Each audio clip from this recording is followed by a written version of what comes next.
Hey there, Canva artists! Welcome back to Skills Frog Pro. Today, we're going to show you how to upscale your images to the highest quality in just a few clicks, all within Canva. First, open Canva and head to your canvas. Then, go to the Apps tab and search for Enhancer.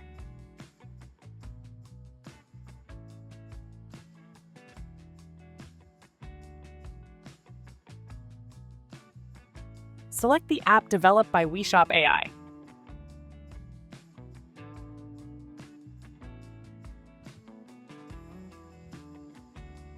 Once the app opens, upload the image you want to upscale.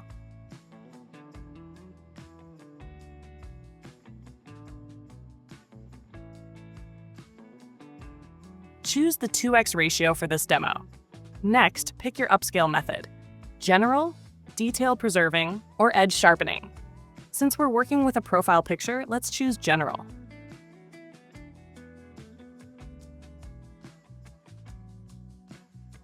Click Enhance Image, and the magic begins. While waiting, don't forget to like this video, subscribe, and hit the notification bell. Subscribing really means a lot to us and helps keep this channel going. And here we go. Look at that, stunning and crystal clear after the 2x upscale. Let's add it to the canvas and compare it to the original. The difference is amazing. This app gives you 200 free credits, enough to upscale 20 images. Each upscale costs 10 credits, so use them wisely. That's it for today's tutorial. Let us know in the comments what Canva techniques you'd like to learn next. Don't forget to like, subscribe, and hit the notification bell. Thanks for watching, and I'll see you in the next video.